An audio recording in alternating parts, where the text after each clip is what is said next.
സിയാമി.കോമിന്റെ ഒരു power bank ആണ്. 20,800 milli H പവറുള്ള ഒരു പവർ ബാങ്ക് ആണ് ഇത്. ഇത് നമുക്കൊന്ന് ഓപ്പൺ ചെയ്തിട്ട് നോക്കാം. ഇതെന്താണ് ഇപ്പോഴത്തെ ഓണത്തിനനുസരിച്ച് 600 രൂപ കൊടുത്ത് വാങ്ങിച്ചൊരു സാധനമാണ്. ഇതെന്താണെന്ന് കാണുന്നുള്ള ആഗ്രഹത്തിലാണ്. ഇത് നിങ്ങൾക്ക് ഞാനൊന്ന് അഴിച്ച് നോക്കിയതാണ്. നിങ്ങൾക്ക് കാണാൻ വേണ്ടിയാണ് ഇത് വർക്ക് ചെയ്യുന്നൊരു ഇതാണ്. നിങ്ങൾക്ക് നോക്കാം ഇതെന്താണ് ഇത്ര വില കുറഞ്ഞ് വരുന്നത്. മറ്റു ബ്രാൻഡഡ് കമ്പനികൾക്ക് ചെയ്യാൻ പറ്റാത്ത എന്താണ് ഇതിനകത്തുള്ളതെന്ന് നോക്കാം. ഇതിനകത്ത് 8 ബാറ്ററി കാണാം. ഇതാണ് വർക്ക് ചെയ്യുന്നതെന്ന് കാണിച്ചുകൊണ്ടുള്ള ഇൻഡിക്കേഷൻ. 2 ബാറ്ററി.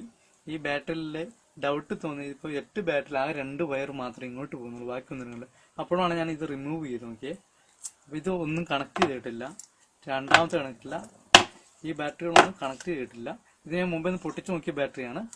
ഇത് നോക്കാം, ഇതില്ല. അപ്പൊ ഇതെന്താണ് ബാറ്ററി? എന്തായാലും ഒരു കമ്പനി ചെയ്യുമ്പോൾ ഇങ്ങനത്തെ ഒരു ഫാൾട്ട് ഒരിക്കലും വരില്ല. ഒരു സ്റ്റാൻഡേർഡ് കമ്പനി അല്ല എങ്കിൽ പോലും ഇത് ഇത്ര റേറ്റ് കുറച്ച് സ്റ്റാൻഡേർഡ് കമ്പനി പോലെ ഇറക്കുന്നുണ്ട്. നമുക്ക് സാംസങ്ങിന്റെ അല്ലെങ്കിൽ ERT അങ്ങനത്തെ സ്റ്റാൻഡേർഡ് കമ്പനിയുടെ ഒന്നും ഒരു പ്രൊഡക്റ്റുകൾ ഇല്ലാത്ത രീതിയിലാണ് അവർ കൊടുത്തിരിക്കുന്നത്. അപ്പൊ ഇതെന്താണെന്ന് ഞാൻ അറിയാൻ വേണ്ടിയാണ് ഈ സ്ലീവ് പൊളിച്ചു നോക്കിയത്. അപ്പൊ ഇതൊരു പ്ലാസ്റ്റിക് പീസാണ്. നമുക്കിതിലെ ഊരിയെടുക്കാം. ഒരു മെറ്റൽ പീസാണ്. എനിക്ക് ആദ്യമേ ഒരു ചെറിയ പേടിയാണ്. ടച്ച് ചെയ്യുമ്പോൾ ഷോർട്ടായി കഴിഞ്ഞാൽ പൊട്ടിത്തെറിക്കാനുള്ള സാധ്യതയുണ്ട്. പക്ഷെ ഒന്നും കൂടെ ചിന്തിച്ച് ഇപ്പൊ ഞാൻ മീറ്ററിലെടുത്ത് നോക്കുകയായിരുന്നു ഫസ്റ്റ് ടൈമിൽ.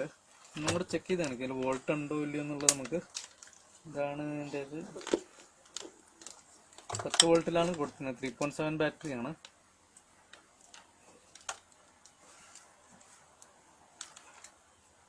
യാതൊന്നുമില്ല. നമുക്ക് ഈ ബാറ്ററി വർക്ക് ചെയ്യുന്ന ബാറ്ററി കാണിച്ചു തരാം. ഇതിലിപ്പോൾ ഇത് റീഡിംഗ് ആണ്. ഇത് ആക്റ്റീവ് ആണ്. ഇതാണ് 4 വോൾട്ടിൻ്റെ അടുത്ത്. 3.7 ആണ്. അലോമീറ്റർ 4 വോൾട്ട് എടുത്ത് കാണിക്കും. 4 വോൾട്ട് കാണിക്കുന്നുണ്ട്. ഇത് കറക്റ്റ് ഒറിജിനൽ ബാറ്ററി തന്നെ. ഇത് വർക്ക് ചെയ്യുന്നതാണ്. ഇനി നമുക്ക് ഇതിപ്പോൾ നമ്മളെ ഫസ്റ്റ് എടുത്ത ബാറ്ററി നമുക്ക് ചെക്ക്. അപ്പോൾ ഇതെന്തായാലും ബാറ്ററി അല്ലാന്നൊരു ഉറപ്പിൽ തന്നെ ധൈര്യത്തിൽ ഞാൻ അഴിക്കുകയാണ്.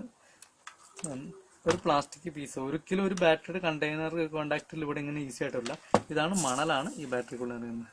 മണക്ഷാമം ഉള്ളതുകൊണ്ടാണോന്ന് അറിയത്തില്ല. ചൈനയിൽ നിന്ന് മണൽ കയറുന്നത്. നമുക്ക് അടുത്ത ഒരു ബാറ്ററി ടെസ്റ്റ് ചെയ്യാം.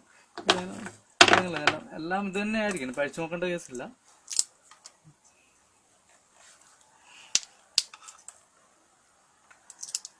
അതെ, ഇത് മണൽ തന്നെയാണ്. ഇപ്പൊ എല്ലാ ബാറ്ററിയും മണൽ തന്നെയാണ്. ഇതാണ് ഇപ്പൊ ഇങ്ങനത്തെ വില കുറഞ്ഞ സാധനങ്ങൾ വാങ്ങുമ്പോൾ നിങ്ങൾ ശ്രദ്ധിച്ചു വാങ്ങുക. ഇതാണ് നമ്മുടെ അഡ്വൈസ്. ഇത് വളരെ ഇതായിട്ടാണ്. ഇത്രയും വലിയൊരു പായ്ക്ക് കാണുമ്പോൾ ആരാണെങ്കിലും ഈ ആകർഷമായ വിലയിൽ വീണു പോകും. പക്ഷെ ഇത്രയും നമ്മൾ വഞ്ചിക്കുകയാണ്. ക്വാളിറ്റി സാധനമാണ്. ഇതെല്ലാം തിരിച്ചറിയുക. ഓക്കെ.